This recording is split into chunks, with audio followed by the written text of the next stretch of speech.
बरंडा पक्काटियाला BDC सदस्य शकुंतला देवी ने press वार्ता के दौरान कहा कि वो अपनी पंचायतों के युवाओं को नशे से दूर रखने के लिए खेल का मैदान और जिम खुलवाएंगी ताकि युवा पीढ़ी नशे से दूर रहे। बच्चों और बुजुर्गों के लिए एक पार्क बनाया जाएगा। पंचायतों के कुछ गांव में रास्ते या कुछ सुविधाओं की कमी है, उन्हें पूरा किया जाएगा। अपने युवा बच्चों के लिए खेल का मैदान और एक जिम लाना चाहते हैं, जिससे थोड़े बच्चे इसकी ओर ध्यान देंगे और अपने नशे की बढ़ती प्रवृत्ति को भी रोकने में सक्षम रहेंगे। और दूसरा मेरा यह है कि बच्चों के लिए एक पार्क होना बहुत ज़रूरी है। इन पंचायतों में कोई भी पार्क नहीं है।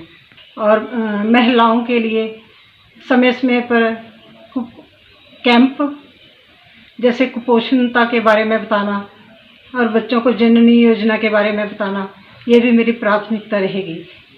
जल घर घर में जल पहुंचाना, ये भी मेरी प्राथमिकता रहेगी। जैसे घर घर में नल तो लगे हुए हैं, लेकिन कुछ एक वार्ड जो हैं उनमें अभी भी पानी की थोड़ी समस्या है और एक घर ऐसा भी है जहाँ तक एक नल भी नहीं लगा हुआ, तो उनमें नल पहुंचाना और पानी पहुंचाना जो है ये भी मेरी प्राथमिकता रहेगी। Himachal Pradesh B keepers welfare association ने प्रदेश सरकार से प्रदेश एसोसिएशन को राष्ट्रीय बोर्ड से जोड़ने और मार्केटिंग की समस्या को हल करने की मांग की है।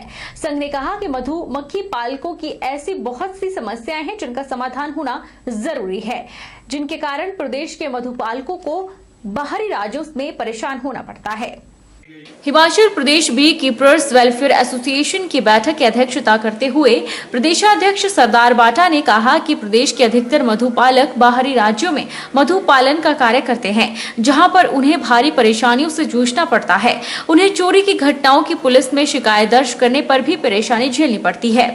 उन्होंने प्रदेश सरकार से पड़ोसी राज्यों की पुलिस और उच्च अधिकारियों को लिखित में पत्र जारी करना चाहिए। इसके साथ साथ हिमाचल प्रदेश में इस व्यवसाय से जुड़े लोगों को मार्केटिंग की समस्या से जूझना पड़ रहा है, जिस कारण मधुमक्खी पालकों को शहद का उचित दाम नहीं मिल पाता है। उन्होंने इस अवसर पर अन्य समस्याओं पर भी चर्चा की। या तो आपके मिड डे मील में इन्वॉल्व करें इस चीज को, सरकार चाहे तो हम इस इतने सक्षम है कि हम सरकार को ये पैकिंग करके दे सकते हैं भी। वो या तो राशन कार्ड में दे इस चीज को भी, आधा किलो या पर राशन कार्ड दे सरकार।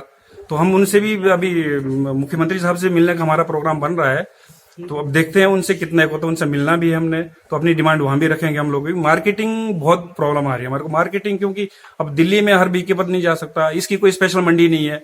का जो रेट है ना कुछ तो फिक्स करो। डाबर का बिक रहा हमारे 120 रुपए किलो और हमारा पाइये बिक रहा, उनका हमारा कोई बिक रहा 70, कभी 80, कभी 60, और मर्जी का है, कोई भी वो है। इसका कुछ ना कुछ रेट फिक्स हो, चाहे 90 हो, 100 हो, जैसा भी हो। एक बार सरकार ऐसा तो कर दे, कोई रेट फिक्स हो। हमारे को तो बहुत दिक्कत है, कभी 60 बिक जाता है, कभी 70, कभी 50, कभी बोलते हैं माल ही रिजेक्ट है आपका। 6 महीने बाद फोन आ जाता है कि आपकी पेमेंट नहीं होगी, भाई माल रिजेक्ट है।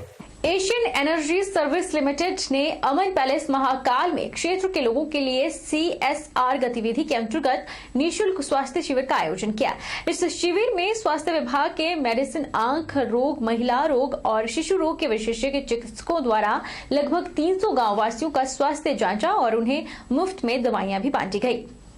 एशियन एनर्जी सर्विस लिमिटेड ने अमन पैलेस महाकाल में क्षेत्र के लोगों के लिए निःशुल्क स्वास्थ्य शिविर का आयोजन किया। कंपनी के वाइस प्रेसिडेंट A.K. सिंह ने कहा कि कंपनी द्वारा कांगड़ा, मंडी, हमीरपुर जिला के संधौल, धर्मपुर, लड़भड़ोल, जंगलबैरी, जयसिंहपुर, सरकाघाट, सुजानपुर, टिहरा और जोगिंद्रनगर क्षेत्रों में सेस्मिक सर्वे किए जा रहे हैं। उन्होंने कहा कि यहां पर सेस्मिक डाटा कलेक्शन का काम किया जा रहा है। कंपनी का एक उद्देश्य लोगों की सहायता करना है। इसी के चलते कंपनी द्वारा यहां पर निःशुल्क स्वास्थ्य शिविर का आयोजन किया गया। उन्होंने कहा कि यह अभियान आगे भी जारी रहेगा। Today we have organized a camp for the free health checkup in this area in Mahakal, where we are inviting all the local people to provide these CSR services, and we will do it in future in other places, just to get connected with the locals and to hear their grievances. And of course we want to, as a company, we want to work for the society and the local people, and we will keep continuing this. Jwalamukhi police ने गुप्त सूचना पर कार्रवाई करते हुए एक बड़ी खेप अफीम के पौधों की पकड़ी है और खेत में पौधे उगाने वाले व्यक्ति के खिलाफ एनडीपीएस एक्ट के तहत मामला दर्ज कर लिया है। मामले की पुष्टि डीएसपी तिलकराज ने की है। पुलिस को गुप्त सूचना मिली कि कालीधार गांव में एक व्यक्ति ने खेत में सैकड़ों अफीम के पौधे उगा रखे हैं।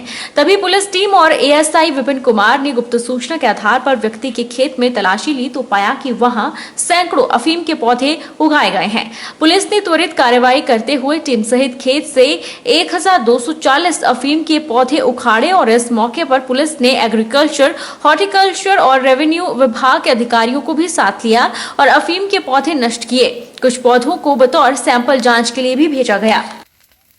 इस सूचना पर उन्होंने एसआई साहब ने रेवेन्यू डिपार्टमेंट, एग्रीकल्चर और हॉर्टिकल्चर के अधिकारियों को साथ में लेकर मौका का मुआयना किया तो मौका पर पाया गया कि वहाँ पे उस खेत में 1240 पौधे जो अफीम के उगे हुए पाए, जो